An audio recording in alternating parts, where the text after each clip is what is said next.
शबे मेराज मनाना कैसा है। 27 रजब की तारीख को बहुत सारे लोग शबे मेराज मनाते हैं और 27 रजब को रोजा भी रखते हैं। ना तो शबे मेराज मनाना जायज है और ना उस दिन रोजा रखना ये साबित है, बल्कि मेराज कौन से महीने में हुई ये भी कंफर्म नहीं है। तारीख तो छोड़ दो, महीना भी कंफर्म नहीं है। इसलिए शबे मेराज के नाम से कोई रात मनाना बिदात है, गलत है, जायज नहीं है। और अगर कोई करता है तो वो तौबा करे और बाज आ जाए। अल्लाह के नबी फरमाते हैं, ला तुशरिक बिल्लाह, अल्लाह के साथ कभी शिर्क न करना, अल्लाह के सिवा किसी और के आगे सर न झुकाना। व इन कुतिलता हुर्रिकता, अगर तुम्हें कत्ल कर दिया जाए, तुम्हें जला दिया जाए, जान दे देना, मगर ईमान से समझौता मत करना। यह है ईमान की अहमियत मेरे साथ। नबी को सबसे ज्यादा ईमान पसंद था। नबी के दिल की एक ही तमन्ना थी, नबी ने अपने लिए कुछ नहीं बनाया। सारी जिंदगी नबी ने बड़े छोटे छोटे कमरों में जिंदगी गुजार दी मेरे साथी। कभी खाना मिला नहीं मिला, कभी 2-2 महीने तक नबी के घर में चूल्हा नहीं जला। खजूर खाकर और पानी पीकर नबी के घर वालों ने गुजारा कर लिया। नबी की जिंदगी में ज्यादा दौलत नहीं आई, नबी की जिंदगी में दुनिया का ऐश व आराम नहीं आया, लेकिन नबी की तमन्ना क्या थी। हमारी और आपकी क्या तमन्ना होती है? हमारे पास अच्छा सा मकान हो, हमारी बीवी बच्चे आराम से रहें, सुकून से रहें, हमारे घर में दौलत की रेल पेल हो, कोई कमी ना हो। हमारी तमन्ना तो ये होती है। मगर नबी की तमन्ना क्या थी? अल्लाह कुरान में कहता है, फलअल्लका बाक़िउन नफ्सका अला आसारिहिम इल्लम युमिनू बिहाज़ल हदीस असफा। ऐ नबी, अगर लोग अगर ईमान नहीं लाए तो आपको इतनी चिंता है, इतनी टेंशन है, इतनी फिक्र है कि ऐ नबी कहीं आप अपने आप को हलाक न कर दें, कहीं आप अपने आप को खत्म न कर दें। आपको लोगों के ईमान लाने की इतनी चिंता है।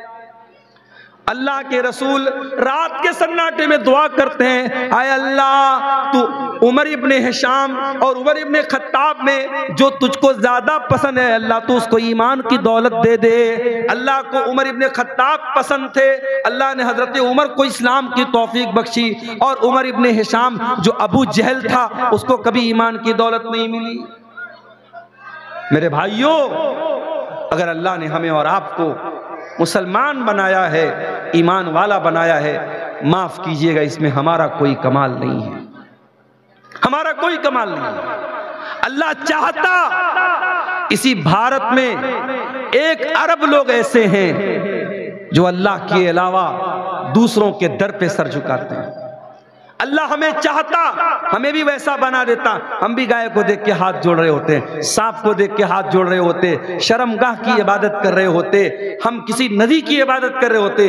अगर अल्लाह ने हमें और आपको मुसलमान बनाया है, ईमान वाला बनाया है, ये बहुत बड़ी नेमत है मेरे प्यारे साथियों। इस नेमत की कदर करो।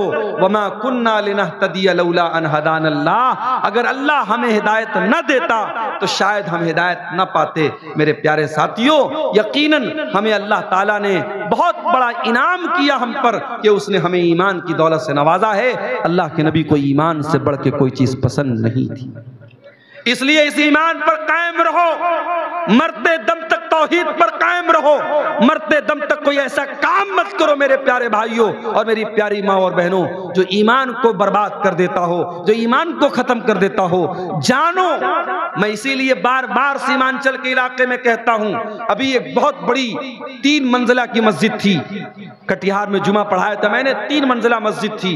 मैंने वहां जुमा के खुतबे में कहा था, इतनी बड़ी मस्जिद आपने बनाई है, आप औरतों का इंतजाम क्यों नहीं करते? गांव वालों ने कहा, मौलाना हमारे पूरे गांव में यही एक मस्जिद है और ऑलरेडी 3 मंजिल की वो मस्जिद बन चुकी है और मर्दों से फुल हो जाती है। उन्होंने कहा कि मौलाना साहब औरतों की गुंजाइश नहीं है। मैंने कहा, कयामत के दिन ये औरतें आपका गरेबान पकड़ेंगी। साल में एक बार आपने प्रोग्राम करा के किसी आलिम को बुला लिया, माफ कीजिए, दीन की सारी जानकारी साल में एक तकरीर सुनने से नहीं होती। और हम ये भी जानते हैं कि आपके इलाके के ये जलसे और प्रोग्राम, ये तकरीर कम और तफरी इसमें ज्यादा होती है।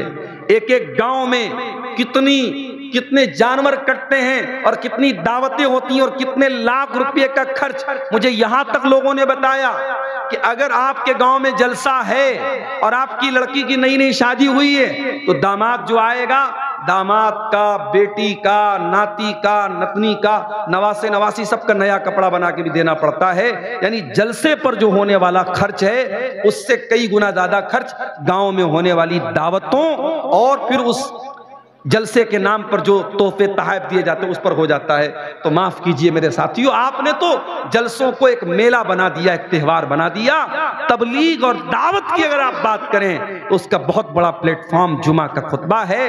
हर गांव में जामा मस्जिद में औरतों का इंतजाम होना चाहिए और आपके घर की औरतों को जाना चाहिए जुमा के खुतबे में। और मुझे यकीन है अगर जुमा का खुतबा ढंग से दिया जाए, अच्छा आलिम और अच्छा खतीब आकर के जुमा का खुतबा दे, साल में 52 जुमा का खुतबा आपके घर की औरतें सुनेंगी इंशाअल्लाह। जिस घर की लड़की साल में 52 बार मस्जिद में जाएगी जुमा के दिन और जुमा का खुतबा सुनेगी, वो लड़की कभी नुसरत जहां से निशा सिंह नहीं बनेगी इंशाअल्लाह। वो लड़की कभी मुर्तद नहीं होगी, वो लड़की कभी ईमान का रास्ता नहीं छोड़ेगी।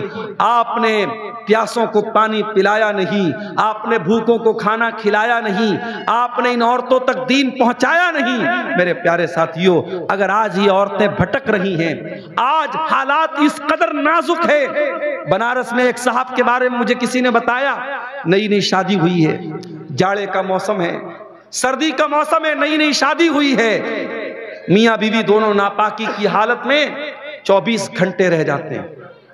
किसी ने कहा कि अरे भाई तुम नमाज क्यों नहीं पढ़ती हो? औरत से पूछा, लड़की से पूछा, तुम नमाज क्यों नहीं पढ़ती हो? तो लड़की ने कहा कि मैं तो नापाक हूं, मैं नमाज कैसे पढ़ूं? तो पूछने वाले ने पूछा कि अरे तुम गुस्ल करके नमाज क्यों नहीं पढ़ती हो? कहा कि बहुत सर्दी है, सर्दी की वजह से वो गुस्ल नहीं कर रही है औरत जिसकी नई नई शादी हुई है और उसका शौहर भी नहीं कर रहा, और 24 घंटे वो लड़का लड़की मियां बीवी नापाकी की हालत में रहते हैं। यानी जिस हालत में इंसान कुरान को छू नहीं सकता, जिस हालत में इंसान मस्जिद में नहीं जा सकता, जिस हालत में इंसान नमाज नहीं पढ़ सकता, अब सोचो जब 24 घंटे मियां बीवी इस हालत में रहेंगे, उस घर में बरकत आएगी या नुहुसत आएगी? बताओ मेरे प्यारे साथियों। जिस घर में ये हालात होंगे फिर उस घर में बरकत तो जाहिर सी बात नहीं आएगी। फिर उस लड़की को या उस लड़के को कभी जिन्नात परेशान करेंगे, कभी शैतान परेशान करेंगे, कभी कोई जादू करेगा। ये जितने जादू, जिन्नात और शैतान के मामलात होते हैं, याद रखो कि कहीं ना कहीं या तो हमारी गंदगी की वजह से होते हैं या हमारे घर में कोई शरीयत के खिलाफ हराम काम होता है उस वजह से होते हैं। इसलिए मेरे भाइयों, ईमान के बारे में जानकारी हासिल करो।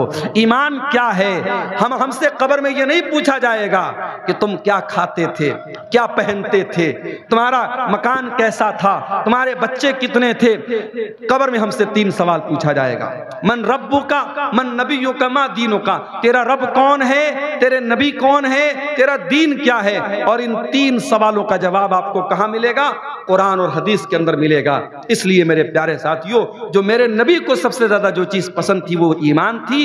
ईमान को आप कायम रखें, ईमान को का इल्म हासिल करें और अपने गैर मुस्लिम भाइयों को भी आप ईमान की दावत दें, इस्लाम की दावत दें। और आगे बढ़िए। नबी को एक चीज और बहुत ज्यादा पसंद थी, ईमान के बाद दूसरे नंबर पर नबी को अगर कोई चीज सबसे ज्यादा पसंद थी तो नमाज पसंद थी।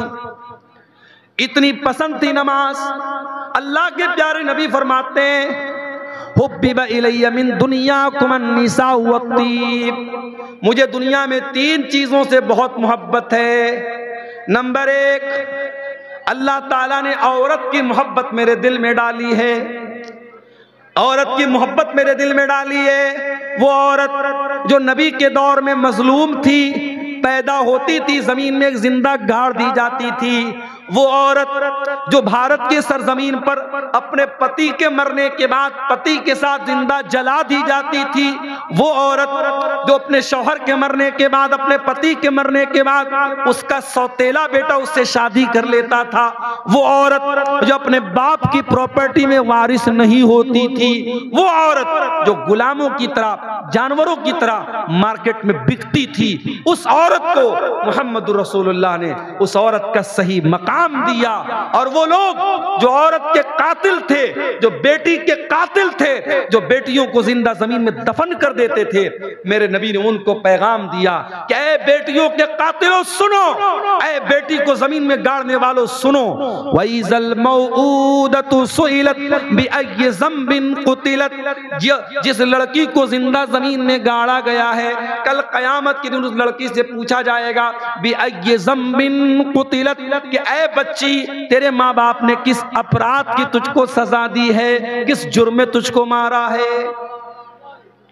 अभी एक सवाल मेरे पास आया था व्हाट्सएप पर कि एक औरत प्रेग्नेंट थी। ए भाई डिस्टर्ब मत करो, एकदम आवाज ना आए, जिसको बात करना है पीछे चला जाए, बिल्कुल पीछे चला जाए, एक लफ्ज भी सुनाई दिया तो पीछे कर देंगे फौरन। मैसेज आया कि एक खातून थी, हामिला थी, प्रेग्नेंट थी, और डॉक्टर ने यह बताया कि जो बच्चा है वो एबनॉर्मल है। एबनॉर्मल का मतलब कि बच्चे का दिमाग सही नहीं है। अगर बच्चा पैदा होगा तो दिमाग सही नहीं होगा और माँ बाप के लिए बहुत बड़ी मुसीबत बन जाएगा। डॉक्टर का यह कहना है अभी 5 महीने का हुआ है बच्चा माँ के पेट में। अब तो अल्ट्रासाउंड वगैरह के जरिए सब पता चला, बच्चे का दिमाग भी पता चल जाता है। तो डॉक्टरों ने यह राय दी कि इस बच्चे को पैदा होने न दिया जाए, बच्चे को खत्म कर दिया जाए। तो मुझसे किसी ने सवाल किया कि मौलाना साहब ऐसा ऐसा मैटर है, बच्चा मां के पेट में है, 5 महीने का हो चुका है और बड़े बड़े डॉक्टरों की रिपोर्ट है कि बच्चा एबनॉर्मल है। अगर बच्चा पैदा होता है तो बहुत बड़ी मुसीबत बनेगा माँ बाप के, तो उसको खत्म किया जा सकता है या नहीं, ये सवाल आया था। अभी मैंने उनको जवाब नहीं दिया, मैं ऐसे इंटरनेट पर सर्च कर रहा था कि बड़े बड़े उलमा इसके बारे में क्या बोलते हैं। तो सऊदी अरब के जो वहाँ के बड़े बड़े उलमा की जो कमेटी है, फतवा कमेटी, उसका फतवा मैंने देखा। उन्होंने कहा कि नहीं, आपको किसी की जान लेने का अधिकार नहीं, बच्चा एबनॉर्मल है। लेकिन अगर उसकी पैदाइश से मां के जान पर कोई असर नहीं पड़ रहा है तो सिर्फ इस वजह से कि वो एबनॉर्मल है, उस बच्चे को मां के पेट में खत्म कर दिया जाए। बड़े बड़े उलमा की कमेटी ने फतवा दिया कि ये जायज नहीं है।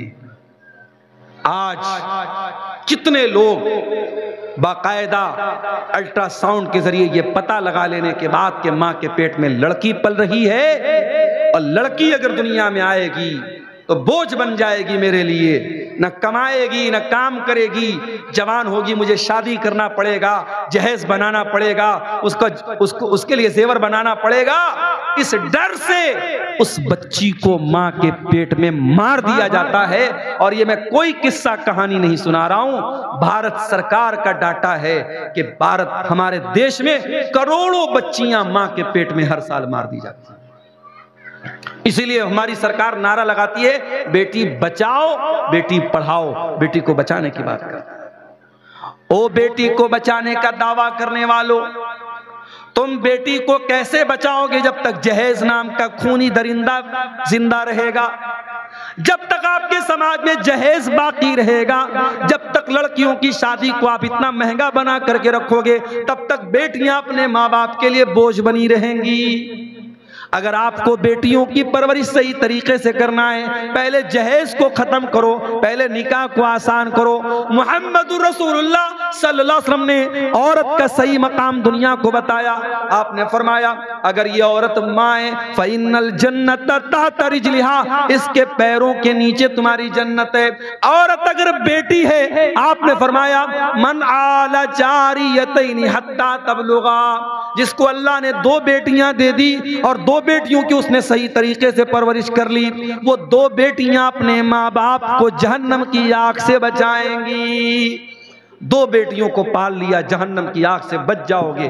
बेटी बनकर के औरत आई, माँ बाप को जहन्नम से बचा रही है। और ये औरत जब बीवी बनकर के आपके घर में आती है, कुरान कहता है हुन्ना लिबासुल लकुम व अंतुम लिबासुल लहुन्ना, तुम्हारी बीवी तुम्हारे लिए लिबास है। जैसे हमारे बदन का लिबास हमारे बदन को जीनत देता है, तुम्हारी बीवी तुम्हें तुम्हारी जिंदगी को जीनत देती है, तुम्हारी जिंदगी को सुंदर बनाती है, तुम्हारी जिंदगी को खूबसूरत बनाती है। अगर एक शादीशुदा इंसान की जिंदगी से बीवी को निकाल दिया जाए, उसकी जिंदगी अधूरी हो जाएगी, उसकी जिंदगी बेरंग हो जाएगी। और कुरान कहता है वमिन आयातिही अन खलक़ लकुम मिन अनफुसिकुम अज़वाजा, तुम्हारी बीवियां अल्लाह की बहुत बड़ी निशानी है। मेरे प्यारे साथियों, बीवी की शक्ल में औरत सुकून देती है, माँ की शक्ल में जन्नत का परवाना देती है, बेटी की शक्ल में माँ बाप को जहन्नम से बचाती है। औरत को अल्लाह के नबी ने सही मकाम दिया और आपने इस औरत को संभाला है। इस औरत को आप, कितनी बेवा औरतें थी जिनसे आपने निकाह किया है। दुनिया को नबी ने एक सबक यह भी दिया कि कोई औरत बेवा हो जाए, उसके घर में राशन पहुंचा देना, उसको चंद पैसे दे देना, ये उसकी मदद नहीं है। अगर औरत बेवा है और जवान औरत है, 30 साल की, 35 साल की, 40 साल की औरत है, तो सिर्फ जेवर, सिर्फ उसको जो है अनाज दे देने से और पैसा दे देने से काम नहीं चलेगा। उस बेवा औरत से शादी, कोई मर्द आगे बढ़े और शादी करे, उसको निकाह के बंधन में बांधे ताकि वो इज्जत की एक जिंदगी गुजारे। एक औरत बगैर शौहर के नहीं रह सकती मेरे साथियों, ये ढकोसलेबाजी है। अरे वो तो औरत है, वो तो गुजार लेगी, समाज मजबूर करता है, वरना उस औरत को भी शौहर के आसरे की और शौहर के सहारे की जरूरत पड़ती है। इसलिए मेरे नबी ने कई बेवा औरतों से निकाह किया, दुनिया को मैसेज दिया, औरत अगर मुतल्लका है, औरत अगर बेवा है, उससे भी निकाह किया जाए। और नबी ने औरत को उसका सही मकाम दिया। आपने फरमाया मेरे दिल में अल्लाह ने औरत की मोहब्बत डाली है और खुशबू की मोहब्बत डाली है। नबी को खुशबू बहुत पसंद थी, नबी खुशबू को पसंद करते थे और बदबू को नापसंद करते थे। आपने फरमाया जो कच्चा प्याज और कच्चा लहसुन खा करके मस्जिद में आता है, जो कच्चा प्याज और कच्चा लहसुन खा करके मस्जिद में आता है, फला यक़रबन्ना मुसल्लाना, वो हमारी मस्जिद से दूर चला जाए। क्यों? तो कच्चे प्याज और कच्चे लहसुन की महक से फरिश्तों को भी तकलीफ पहुंचती है, इंसानों को भी तकलीफ पहुंचती है और फरिश्तों को भी तकलीफ पहुंचती है। अब जरा दिल पे हाथ रख के बताना कि अगर फरिश्तों को कच्चे प्याज और कच्चे लहसुन से तकलीफ पहुंचती है, तो क्या बीड़ी की महक से तकलीफ नहीं पहुंचती होगी? क्या सिगरेट की महक से तकलीफ नहीं पहुंचती होगी? क्या गुटखे की बदबू से तकलीफ नहीं पहुंचती होगी? मेरे प्यारे साथियों, जब नबी को कच्चा प्याज और कच्चा लहसुन की महक पसंद नहीं थी, तो माफ करना,